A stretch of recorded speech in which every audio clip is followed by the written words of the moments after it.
Good morning, good afternoon, good evening, folks. Michael Zuber, one rental at a time, and it is Wednesday, and you know what that means. That means we bring on the lovely Anna Kelly. How you doing, Anna? I'm doing great. It's so good to be back after 2 weeks. Yes, absolutely. So, hey, I you've had some fun and excitement buying this beachfront Airbnb family rental, maybe something you'll live in later. But you had a couple of curveballs that I think people need to understand that they still happen to us. So, you want to paint the story? Sure. Yes. I love to share the good, bad, and the ugly, right? Yes. Because people think that once you reach a certain wealth or income or status, like lending's a slam dunk. And the reality is, I've still gotten denied for loans here and there, right? And Yeah. what was interesting is I had this $1 million beachfront on the ocean property that I put under contract as a 1031 exchange out of a property that I sold in Maryland. Mhm. Super excited about it. And the beautiful thing is you can buy these things as second homes with a very low fixed 30-year mortgage. So that's what you try to want to do as an investor. Mhm. And so I applied through the same broker that just did my house and did two other very luxury high-end vacation rentals. Mhm. Thought this fourth one will be a slam dunk. They already have all my stuff, Right. but they're a broker, right? And so what we found out was because this is a jumbo loan, which means it's above the conventional lending limits for a property. Mhm. There's only a few buyers that actually buy these loans from the brokers that issue them. And the only buyer for this type of loan at that location on the sand, flood insurance and all, was Chase Bank. Mm. And every time they say it's a big bank like Bank of America, Wells Fargo, or Chase, I just go, oh, am I going to be approved or not? Right. Yeah. So one of the differences in loans that you talk about versus me is with you being in residential. And I still encourage everybody, if you can, go the conventional route, get your 30-year low fixed rate debt. It'll help you with inflation risk and all of that. Mhm. But for commercial lenders, commercial borrowers like myself, I prefer to go to a direct small local lender because they know me and their board makes the decision. Right. So if there's little things that they're uncomfortable with, they'll go, it's Anna, we'll give her the benefit of the doubt, right? Yeah. So as an apartment investor, one of the beautiful things about taxes is I can take huge bonus depreciation against my income. Mhm. And it makes me look like, even though I make a lot of money, it makes me look like I've lost hundreds of thousands of dollars a year Yeah. when I've bought these multi-million-dollar properties that give me this depreciation. So the small lenders will add back all that depreciation and see what my real income is. And they'll determine my debt to income ratio and say she's good. So this went to Chase, who is a big lender, and they don't like people that look different than their box, right? So they have a little box, and here's how you calculate debt to income and debt service coverage ratio. Well, they didn't want to give me credit for all the bonus depreciation toward my income. And so my broker went round and round with them and pointed out the guidelines and said they have to add back the depreciation. So they finally said yes. They gave me conditional approval. They gave me final approval. And on the day they were supposed to wire money to the settlement company, the final approval denied my loan. Oh, I was so upset. I bet. I was like, I haven't been denied from a loan since 2009 during the crash, when Bank of America pulled my loan on the day of settlement. Mhm. Because some higher up wasn't comfortable with me working for AIG and buying real estate during, a massive recession and crash. Mhm. So I knew this was possible, but I thought, Michael, they've already approved me.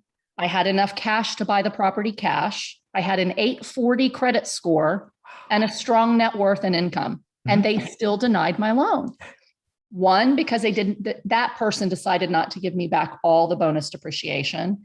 And they only gave me credit for half of the rental income that the property has actually generated for 2 years. Wow. And that killed the debt to income on the property as well as me personally. Sure. And I was irritated. Just a little. I was irritated. But, here's the thing. And this is what we always, tell everybody, and why I wanted to share this story is that it doesn't matter how long you've been investing, how wealthy you are, how much money you have. When you're in recessionary times where there's uncertainty economically, banks are nervous, and the big banks especially. And they can make decisions outside of their underwriting guidelines. According to their guidelines, they should have approved me. But one guy got uncomfortable and he killed the deal. Yeah. And years ago, I would have been so mad. I would have just given it up. I would have said, I'm not buying the property. And if some people talk about interest rates, they're going up, yada, yada, you should just let it go. The reality is my broker, who's amazing, had a private lender they work with that will underwrite the deal without looking at my tax returns. I had to pay 2.5 points on a almost $700,000 loan. So 14, 16 grand, something like that. And my rate went from 3 3/4 to 4.5. Is that a great rate? No. Is it a great rate historically? Absolutely. Right. Yeah. So I had to look back and say, listen, this property appraised for 40,000 more than what I'm buying it for, which covers the difference in the points that I'm paying up front. And I've still got an extremely low rate mortgage. I apologize. That's okay. And so in the grand scheme of things, I'm super happy and I moved forward with it and we closed today, right? So I'm super happy. It's really close to my son and where he goes to school. Yeah. It'll make a ton of money and I can use it and enjoy it.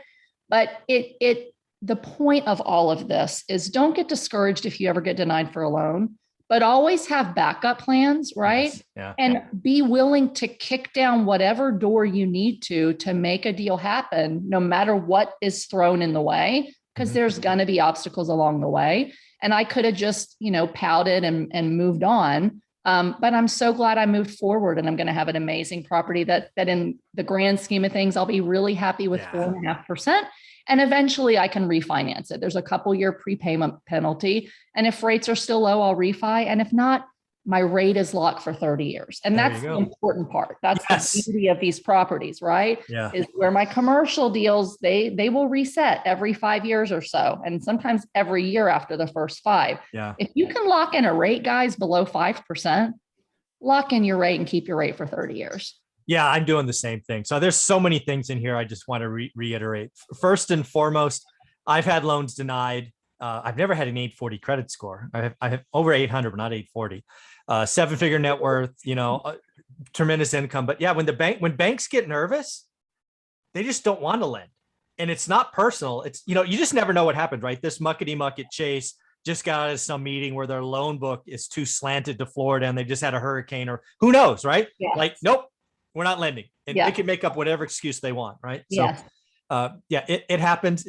It happened a lot. I mean, I still remember getting denied for my first 100K loan or 80K loan, and I'm like, dude, I could write a check for this. What are you doing? That was crazy. The other thing is, you've got to keep moving forward. I think you're very wise to get 30-year money. All right, I would not want to get a private money loan that had like a 5-year period or something that forced you to refi. That would have been very nerve-wracking. Yes, especially in an area that does have hurricanes. So there's 2 tropical storms that have come really close to hitting there since I have it under contract. And you know what, to your point, that may be really why they decided not to do it, because there was a named storm.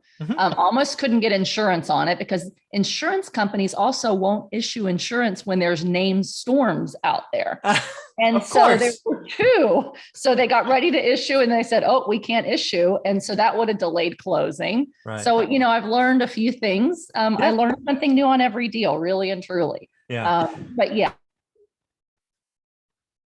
Yeah, 30-year money is the important thing, I think, in today's environment. And the other thing is just pick yourself up and keep going, right? I want people to hear this, right? Surprises happen. Anna and I have probably done, I don't know, if I'm going to guess, 100 million probably in deals, probably 150, 200 transactions. They still happen. And we just pick up, we have a moment of, God darn it. And then we just keep moving forward. So.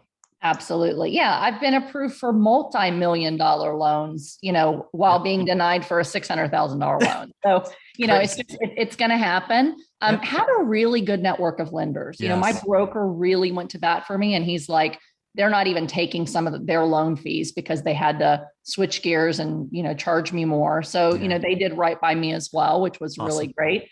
So find some great lenders, take the fixed money. Don't let no derail you. Don't make an emotional decision, right? I could have emotionally just said, forget it, I'm backing out, and honestly, somebody in my family was like, just back out. This is We're the done. you're supposed to buy it. There's a hurricane. You got denied for the loan. I'm like, no way. No Yeah. hurricane or loan rubber stamper is going to derail my dreams to have a property on the Emerald Coast. So There you go. make it happen, right? I love that. I love that. This is such a great story and lots of lessons in there, folks. Listen to this again. Just keep moving forward, right? You have your plans. Sometimes they got to change a little bit. So Anna, how can people follow you and get part of your world? Great. You can follow me at greaterpurposecapital.com if you're interested in passive investing, or on Anna, REI Mom Kelly, at Facebook, LinkedIn, and Instagram. Awesome. Thank you very much. Thank you.